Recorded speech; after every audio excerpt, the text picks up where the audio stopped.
The twin suns were setting behind the rocky hills of the alien village.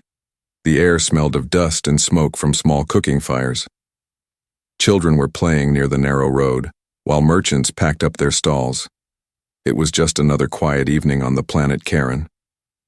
3 alien boys walked together, carrying empty baskets.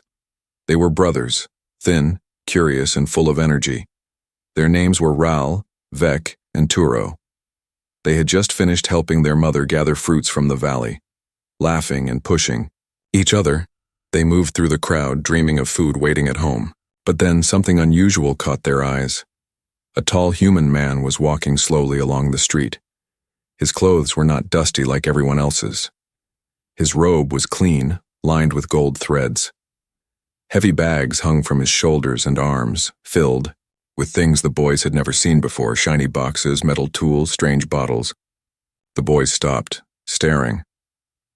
Humans did visit Karen sometimes, but rarely in this poor village, and never one dressed so richly. Ral whispered, "Look at him.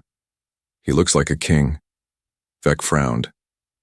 "But why is he carrying his own bags? Rich humans always make others carry for them." The human's steps were slow and his face showed no sign of weakness, but his arms shook under the weight. The villagers noticed him too, but no one dared to help. Humans were powerful, and many aliens feared them. The boys exchanged a glance. Their mother had always taught them, "Be kind, but be careful." Still, their hearts were young and bold. Turo took a step forward. "Come, we should help him." Before the other two could argue, Turo rushed toward the human. Ral and Vec followed, nervous but curious. The human stopped when he saw them. His eyes were sharp, cold, yet his lips curved into a small smile. "Young ones," he said in a deep voice. "Do you wish to help me?" Ral nodded quickly. "Yes, sir. We can carry your bags." The man bent down, lowering the heavy load. The boys grabbed the bags, almost stumbling under the weight. They were shocked. Each bag felt like it carried stones. But they did not complain. They lifted them with effort, following the human down the road. As they walked, the villagers whispered.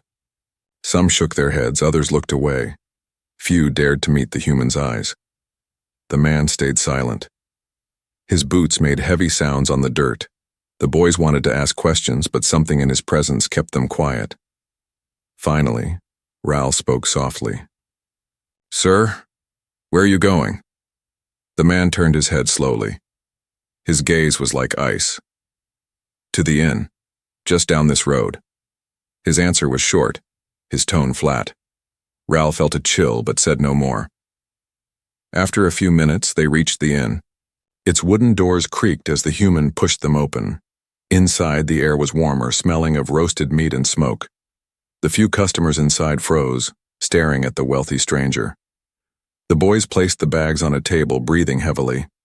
Sweat dripped from their foreheads. The man looked at them for a long moment. His face was unreadable. Then, without a word, he reached into one of the bags and pulled out a small box. He opened it, revealing shiny coins that glowed faintly in the light. He handed a few to Ral. "Take this," he said, "for your effort." Ral's hand shook as he accepted the coins. They had never held such wealth before. "Thank you, sir," Ral whispered. But the man did not reply. He simply turned away, ordering food from the innkeeper. It was as if the boys no longer existed. The brothers left the inn quickly, still staring at the coins. Their hearts raced with excitement, but also confusion. "Did you see that?" Turo whispered. "He gave us more than Father earned in a whole season." Vec shook his head. "But he didn't even thank us, he just stared. His eyes, they felt wrong." Ral tightened his fist around the coins. "Still, maybe he is just strange. Humans are always different." The boys walked home through the dimming streets. The coins glowed in their hands, catching the last rays of the suns. When they reached their small house, their mother was waiting by the door. Her eyes widened when she saw what they carried. "Where did you get this?" she demanded, her voice sharp. Ral swallowed hard. "We helped a rich human. He gave us this." The mother froze. For a long moment she said nothing. Her hands trembled as she touched the coins.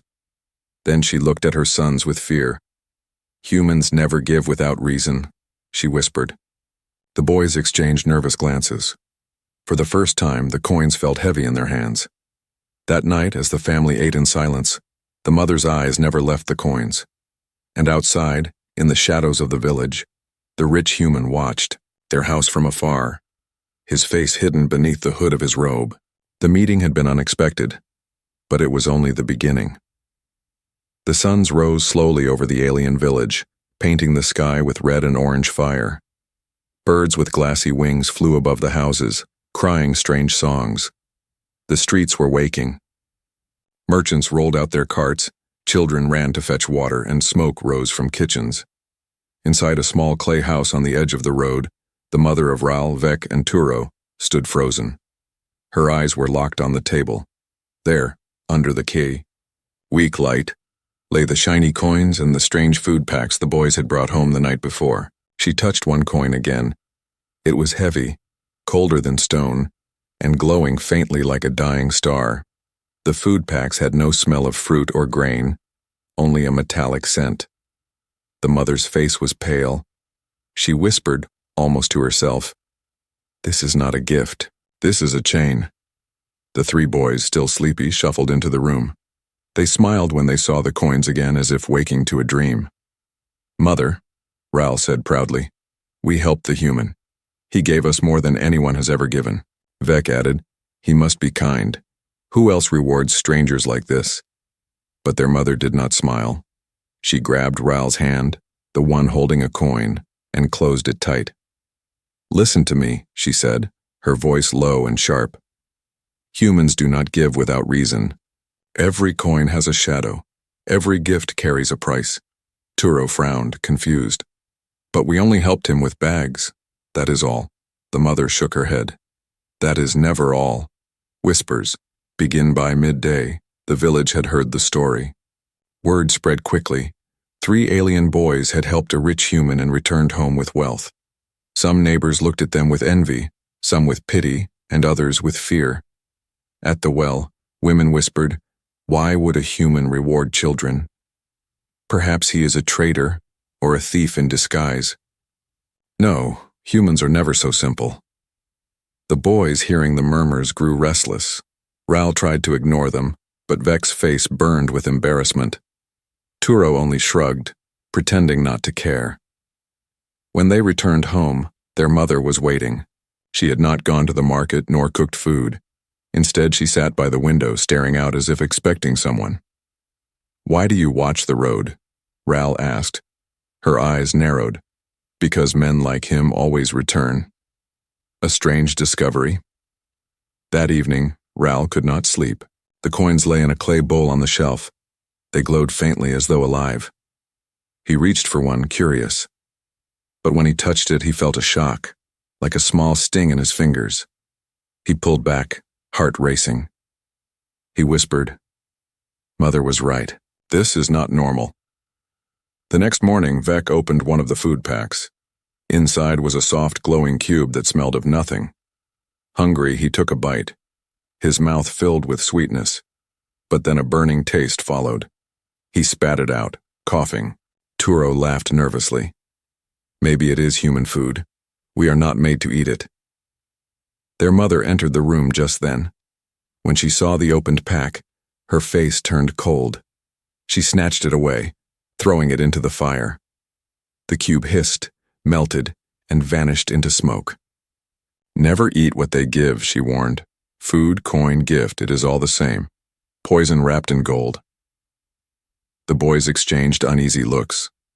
The joy they had felt last night was fading, replaced by unease. The human's shadow that evening, while the family sat in silence, a knock echoed on their door. The sound was deep, slow, like the strike of a drum. The mother froze. Her hands trembled, but she stood up. The boys followed her, whispering among themselves. She opened the door. The rich human stood outside, tall and calm, his robe untouched by dust. His cold eyes scanned the room, landing on the bowl of coins on the shelf. "I see you kept my payment," he said softly. His voice was smooth, almost polite. but it carried a weight that pressed on their chests. The mother clenched her fists. "My sons are not for sale." The man smiled thinly. "Sale? No, no. I only reward kindness. Nothing more." His gaze shifted to the boys. "But I will need strong helpers again. Tomorrow, perhaps. They are good workers." Vec stepped back. Turo looked down. Ral tried to be brave, but his heart hammered in fear. The mother spoke firmly, her voice shaking but steady. "They will not help you again." The man tilted his head as if amused. He said nothing more. Instead, he bowed slightly and turned, walking away into the dusk. But his smile lingered in their minds long after he was gone. The mother's fear. That night, when the boy slept, the mother stayed awake. She sat by the fire, staring at the glowing coins. Her thoughts were heavy, dark. She remembered old stories of humans who once came to villages with promises, only to take children away. Her heart ached. She touched her sons' faces while they slept, whispering a prayer. The trap is set, she thought. But how do I break it? Outside, the village was quiet. Only the sound of wind against the stones could be heard. But somewhere in the distance, footsteps echoed, slow, steady, and human, and the mother knew. This was only the beginning of their nightmare. Morning light touched the rooftops of the alien village, but peace did not return. Something unseen had spread in the night like smoke through narrow streets. By sunrise, every corner carried the same word, the boys, the human, the coins.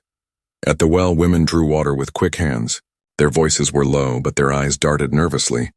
"Did you hear? The rich human gave them treasure." "Yes, but why children? Why not men? Why not traitors?" "Because children are easier to catch." The whispers moved like fire through dry grass. The boys in the market, Ral, Vec, and Turo, walked into the market with their baskets. Normally people smiled at them, offered fruit, or ruffled their hair. Today the air felt different. Merchants stared too long. Some pulled their goods back as the boys passed, as if touching them might bring danger. Others whispered openly, not caring if the brothers heard. Foolish children, taking gifts from humans. Their mother should know better. They have marked themselves. Ral's cheeks grew hot. He tried to act strong, lifting his chin high. But inside his stomach tightened. Vec walked close behind him, fists clenched. Turo, usually the boldest, kept silent, his eyes fixed on the ground. They bought nothing, collected nothing. When they turned back home, the whispers followed them like shadows. The mother's warning. Their mother waited at the door. She had seen the looks from neighbors. She had heard the rumors from the well. Her face was stern.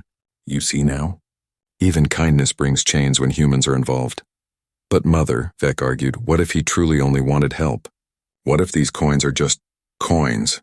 The mother grabbed a coin from the bowl and held it high in the sunlight. The glow inside flickered unnaturally like a trapped firefly. "Does this look normal to you?" she asked sharply. "No gift from them is simple. There is always a reason, hidden, sharp, waiting to cut." Turo finally spoke. "Then why us? Why choose us out of the whole village?" The mother's lips pressed tight. She had no answer. Stories from the old ones. That afternoon, the brothers went to the edge of the village. There, under the shade of a cracked stone wall, the oldest man of Karen sat. His name was Dar, his back bent like a bow, his voice rough like gravel. Children often came to hear his tales. Ral approached him. "Grandfather Dar, do you know why a human would give us such wealth?" The old man's eyes narrowed. His voice dropped low. "Wealth from humans? That is no gift. That is bait." The boys leaned closer. Dar spat on the ground. "Long ago, before you were born, they came with promises. They built houses, gave food, offered coins brighter than stars. Many accepted, and then children vanished. Ships left the skies, filled not with goods, but with workers. Little ones. Strong ones. Taken far away." Vec's heart pounded. "Slaves?" The old man nodded slowly. "Yes, slaves. And those who returned, if any did, were no longer the same." The boys sat in silence. Dar's words burned in their minds like fire on dry leaves. Fear in the air when they returned to the village center. They noticed how quiet it had become. Groups of adults spoke in hushed voices, casting glances at them. A mother pulled her child closer when Ral walked past. A merchant shut his stall as Turo came near. The whispers were no longer about curiosity. They were about fear. One man muttered, "If the human takes them, the rest of us will be safe." Another replied, "Unless he asks for more." The boys hurried home, their legs weak, their hearts heavy. Nightfall tension. That night, their small house felt smaller than ever. The fire burned low, but the coins in the bowl still glowed faintly, throwing strange shadows on the wall. The mother sat by the door, clutching a wooden staff. She was not strong, but her eyes were fierce. She would fight if she had to. Ral whispered, "Mother, what if the human returns?" Her answer was cold. "He will. Men like him always do. But when he comes, he will not ask. He will take." The boys lay awake long after she spoke, listening to the silence outside. Every sound, the wind, a dog's bark, a door creak, felt like footsteps. The human's mark at dawn. The village awoke to a new shock. Strange symbols had appeared on the boys' house. 3 circles carved deep into the wall, glowing faintly blue. The neighbors gathered, murmuring in fear. "It is a mark. He has chosen them. Now no one can protect them." The mother's face turned pale, but she stood tall before the crowd. "This house is mine. My sons are mine. No human will take them." But the whispers would not stop. Fear had taken root in the people. Fear that one family's fate might become the village's doom. Ending hook. That evening, the boys sat together in silence. The coins glowed from the bowl. The strange mark on the wall pulsed faintly as if alive. Ral clenched his fists. "We didn't ask for this. We only helped him. Why must the whole village treat us like enemies?" Vec's voice trembled. "Because they know something we don't. Something Mother is not telling." Turo, the quiet one, whispered the words none of them wanted to hear. "What if he already owns us?" The fire crackled. The mark glowed brighter, and somewhere beyond the hills a human voice echoed through the night. "Tomorrow, they will come to me." The sun sank behind the hills once more, but peace did not come to the alien village. Fear was already rooted deep in every heart. The strange blue marks on the boys' house still glowed faintly, pulsing like veins of fire. Neighbors no longer came near. Children avoided the road. Inside, Ral, Vec, and Turo sat close to the fire. Their mother held the staff in her hand, her eyes sharp, watching the door as if waiting for a storm. "Mother," Ral whispered, "what do the marks mean?" Her lips pressed tight. She looked at the wall but did not answer. Silence was heavier than words. Turo clenched his fists. "He will come back. I know it." The arrival, the knock came after dark. A single heavy sound on the wooden door. Then another, slow, certain. The mother stood. The boys froze. She motioned for them to stay behind her. Then with shaking hands she opened the door. There he was, the rich human. Tall, calm, his robe spotless despite the dusty road. His cold eyes glowed faintly in the torchlight. His smile was thin, almost polite, but wrong in a way that made the skin crawl. "Good evening," he said softly. His voice was smooth like oil on water. "Did you enjoy the gifts I left you?" Ral's throat went dry. Vec stepped back. Turo gripped the chair so hard his knuckles turned white. The mother did not move aside. "Take back your coins. Take back your food. We need nothing from you." The human tilted his head, amused. "Nothing? And yet your sons carried my bags without fear." "That is something. And I reward those who serve." His eyes shifted to the boys. "Strong arms. Quick steps. Obedient spirits. Yes, they are perfect." The mother's grip on the staff tightened. "They are not yours." The human's words. The man stepped forward, though the mother blocked the way. He leaned slightly, his gaze fixed on Ral. "Tell me, boy, did you not feel proud when I gave you coins? Did you not feel powerful, holding more wealth than your neighbors could dream of?" Ral's lips trembled. He remembered the thrill, the joy, but under the human's gaze that memory felt poisoned. He shook his head. "We don't want it," the man chuckled softly. "Ah, but want is not a choice. It grows inside you. Wealth, power, they change you. Even if you deny it, the taste stays."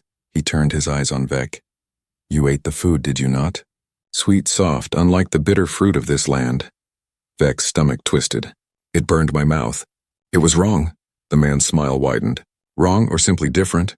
You are not ready yet, but you will learn. Human food makes you stronger, faster. It changes what you are." Finally, his gaze found Turo, the boldest one. "And you? You were the first to step forward. You saw me struggling and you chose to help. That shows courage.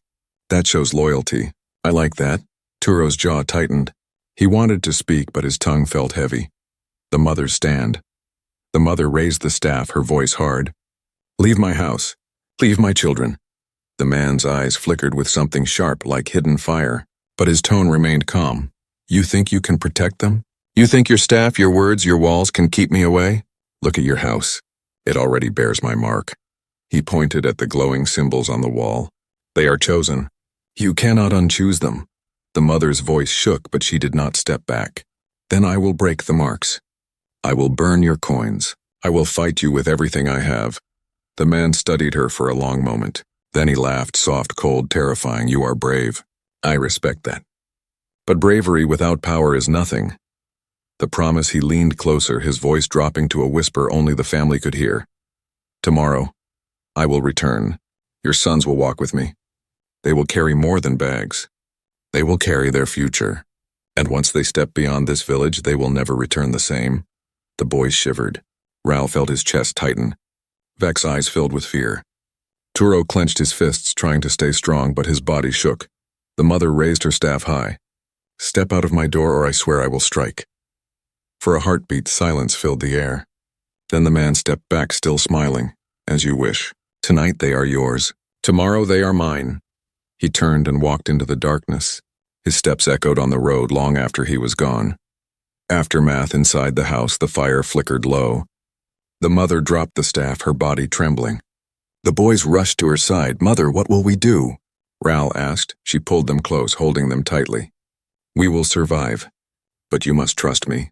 Whatever happens tomorrow, do not listen to his voice. Do not follow him. But if he forces us," Vec whispered. Her eyes burned with tears she refused to let fall.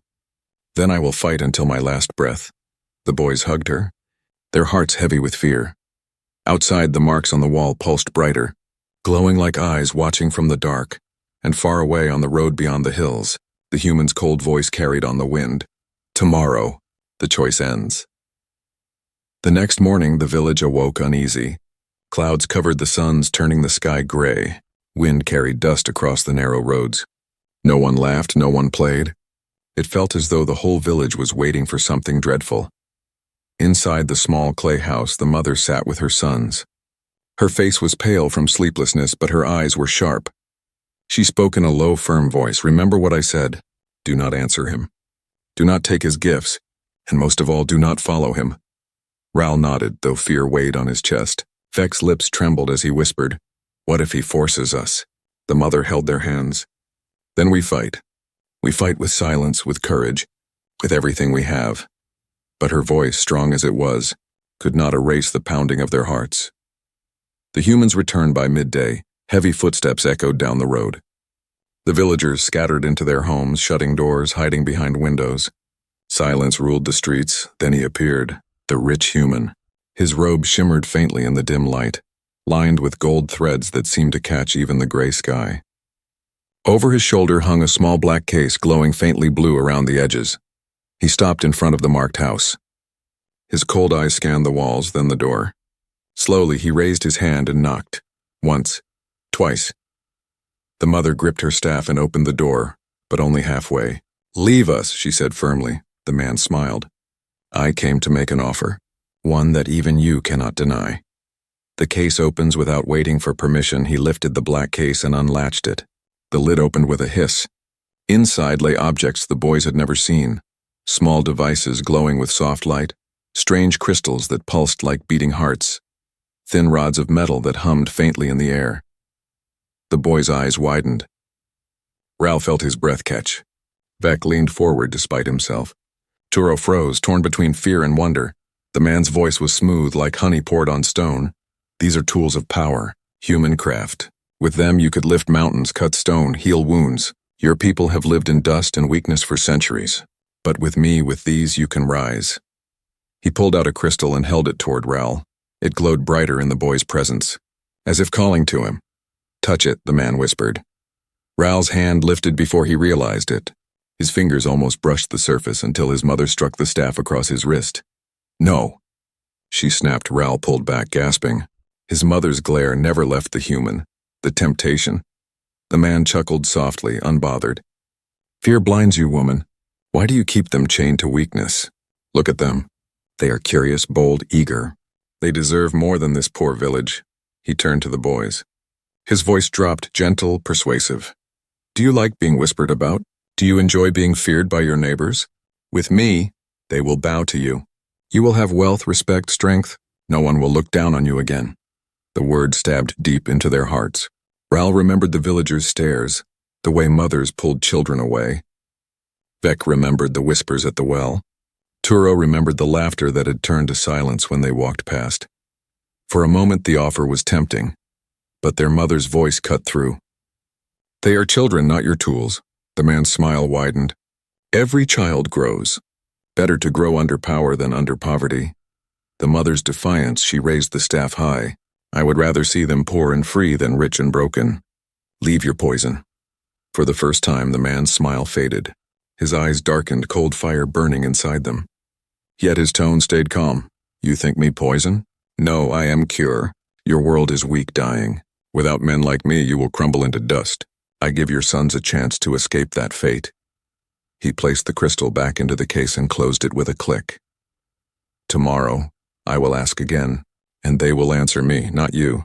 The hidden fear when he left, the road stayed empty. Only when his figure vanished beyond the hills did the villagers step out, murmuring in fear. Inside the house, silence pressed heavy. The boys sat still, unable to speak. Their mother leaned against the wall, her strength finally cracking. Raoul whispered, Mother, what if he is right? What if we could be more? Her eyes filled with tears, but her voice was steel. More is nothing if it costs your soul. Vec swallowed hard. But he will return. Turo, staring at the door, whispered, And next time, he will not ask. Night fell heavy over the village. The coins glowed faintly.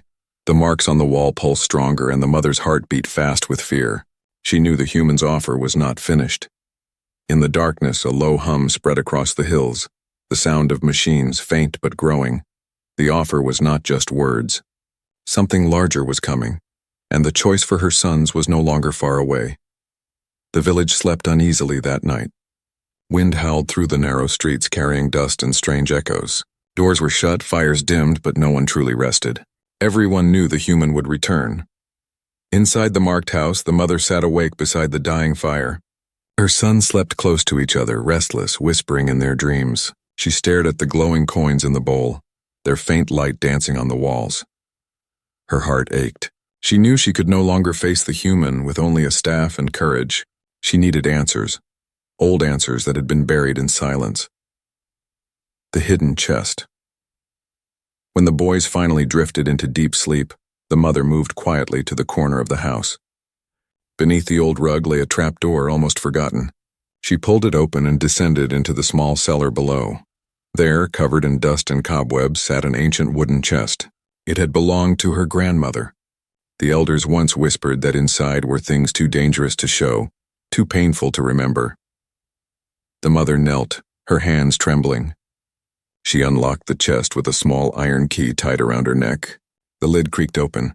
Inside lay faded papers, broken tools, and a bundle of brittle cloth.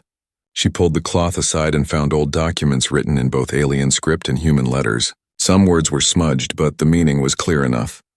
Her eyes moved over the fragile pages, and with every line her blood turned cold. The forgotten history, the documents spoke of long ago when humans first came to Karen. They arrived in ships that blotted out the sky.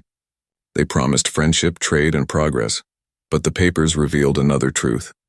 Humans had marked villages with glowing signs, just like the ones now carved into her own walls. The marked houses became targets. From them, children were taken. The notes described how humans gave gifts of coins and food, claiming it was generosity, but every gift carried a signal, a tracker hidden inside. Whoever accepted them was claimed. The mother's hands shook as she read further. Names of vanished children filled the page. Stories of parents who resisted and were silenced. Whole villages emptied in one night, never to rise again. At the bottom of the pile lay a drawing, a human recruiter holding the same kind of black case the rich man carried. Around him stood alien children, their eyes empty, their hands glowing faintly from crystals they could not put down. Her heart broke. Tears stung her eyes. This was not new. This was not kindness. This was the same horror repeated again in a new age. The mother's resolve. She clutched the papers to her chest and whispered, "I will not let history take my sons." The words felt heavy, but they gave her strength. She closed the chest, covered it again, and climbed back to the fire. The boys were still sleeping, their faces innocent, unaware of the storm waiting outside. She touched each of their foreheads, her tears falling softly. "You will not be slaves. Not while I breathe." Morning shadows at dawn, the mother gathered her sons. Her face was pale but fierce. She showed them one of the old papers, pointing to the faded names. "These were children like you. They were promised wealth, but they were taken. Humans lied then, and they lie now." The boys stared, horrified. Ral's hand shook as he traced one of the names. Vec's eyes filled with tears. Turo clenched his fists, anger burning in his chest. Ral whispered, "So the coins, the food, everything, it is all a trap?" His mother nodded. "Yes, every gift is a chain. Every smile hides a cage." The human's shadow returns by midday. The road outside grew quiet again. Villagers vanished into their homes. The sound of heavy boots echoed down the street. The human was returning, but this time the mother did not tremble. She stood at the door with the old paper in her hand. Her sons stood behind her, fear still in their eyes, but also a spark of courage. The knock came, slow, powerful. She opened the door. The human stood there, carrying his black case once more. His smile returned, sharp as a knife. "Have you thought about my offer?" he asked smoothly. The mother raised the old paper. "I know who you are. I know what you do. This is not the first time you have come here." The man's smile did not fade, but his eyes narrowed slightly. "Old stories," he said softly. "Lies told by frightened people." But his voice, usually calm, carried a faint edge now. The mother's defiance. She stepped forward. Her staff in one hand, the paper in the other. "You mark us. You trap us with gifts, and then you steal our children. You call it trade, but it is slavery. And I will not let my sons go." The man's smile thinned. He looked past her at the boys, his eyes glowing faintly. "You think you can fight me with words? With old paper? History repeats because no one stops it. You are too small, too weak. When the ship comes, your choice will not matter." His words cut deep. But the mother did not flinch. "Then I will fight the ship too," she said. For the first time, the man's smile vanished completely. He leaned close, his voice cold as stone. "You read the past, but you do not understand the future. Tomorrow the sky will open, and your house will be the first they see." He turned and walked away, his black case glowing faintly. The marks on the wall pulsed brighter as though alive. Inside, the boys clung to their mother. Their fear was heavy, but their trust in her burned stronger. She looked at the marks, the coins, the cursed gifts, and whispered, "Tomorrow, we fight the sky itself." The night before the storm, silence swallowed the village. No children laughed, no merchants called out. Doors were locked, fires dimmed, and every soul waited in fear of the coming dawn. Inside the marked house, the mother sat awake with her sons. The old papers from the chest lay spread across the table. The coins glowed in the bowl, faint like dying stars. The walls still pulsed with the human's mark. Ral whispered, "Mother, what will happen when the ship comes?" She placed her hand on his shoulder. Her voice was calm, but her eyes carried fire. "When it comes, we do not run, we stand. If I fall, you remember one thing. Freedom is worth more than gold." Vec swallowed hard. "But he is strong, stronger than all of us." Her grip tightened on the staff. "Then we must be stronger in spirit." Turo clenched his fists. "I will never follow him. Never." The mother's heart swelled with both pride and pain. She knew promises made in fear could break in terror, but she also knew their courage was real, and she would make it stronger. The dawn of fear. The suns rose hidden behind thick gray clouds. The air felt heavy, charged with something unnatural. Villagers gathered in silence, peeking from behind doors and shutters. Then they heard it, a low hum, deep, growing louder with every second. The ground trembled. The clouds split, and from the sky descended a massive shadow. A human ship, dark and metallic, its surface glowing with the same faint blue light as the marks on the boy's house. Gasps spread through the village. Some fell to their knees praying. Others shut their doors tighter, hoping the storm would pass them by. But everyone knew. The ship had not come for the village. It had come for the three brothers. The recruiter's return. The rich human walked calmly through the center of the village, his robe untouched by dust, his black case glowing faintly. The crowd parted before him, their faces pale with fear. He stopped in front of the marked house. His cold eyes gleamed, his smile thin as a blade. "It is time," he said. The mother stepped out, her staff raised. Her son stood behind her, trembling but unbroken. "You will not take them," she declared. The man chuckled softly. "Still clinging to hope? Look above you. The ship waits. Its doors will open and your children will walk willingly as so many have before." He turned his gaze on the boys. "You felt the power of my gifts.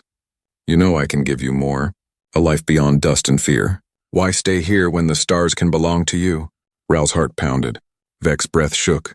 Turo's fists clenched. The words tempted, but their mother's warning burned in their ears.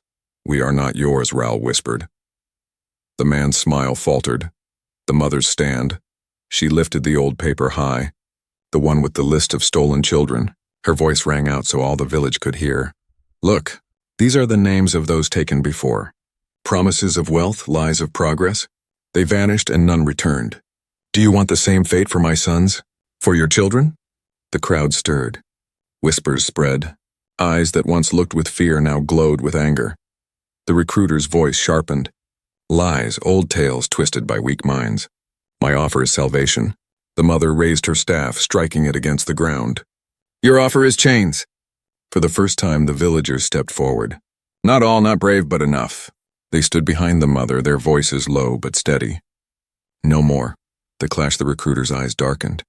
His calm voice broke into a snarl. "Then you defy the future." The ship above roared louder. A beam of blue light cut through the clouds, striking the ground near the house. Dust exploded and the marks on the walls glowed brighter. The mother held her sons close. "Stay behind me." The recruiter raised his hand and the black case opened itself. Crystals floated out, glowing, humming with deadly energy. The villagers gasped and backed away, but the mother did not move. She swung her staff, striking the glowing bowl of coins. They shattered like glass, sparks flying into the air. The marks on the walls flickered and dimmed. The recruiter staggered, his eyes wide. "What have you done?" Her voice shook the air. "I broke your chain." The twist, the crystals fell to the ground, their light fading. The recruiter's smile vanished completely. For the first time, he looked less like a god and more like a man. But then he whispered words that froze every heart. "You think you have won? Foolish woman. Breaking the chain does not stop the storm. It unleashes it." The ship above shifted, its engines roaring like thunder. The blue beam widened, swallowing half the village in its light. People screamed, clutching their children, running in terror. The recruiter stepped back into the glow. His body began to blur as if merging with the light. His cold voice echoed through the storm. "This is only the beginning. You cannot hide them forever. The sky will always find them." With that, he vanished into the beam. The ship rumbled, rising higher into the clouds. Then, as suddenly as it came, it was gone. The aftermath. The village lay silent, half the houses shaken, the ground cracked from the beam. But the marks on the mother's home were gone, burned away. Her sons clung to her, trembling. She held them tight, her eyes filled with both relief and dread. "We stopped him," Ral whispered. "No," the mother said softly. "We delayed him. He will return, and next time he will not come alone." She looked at the empty sky, her voice steady despite the fear in her heart. "Then we will be ready."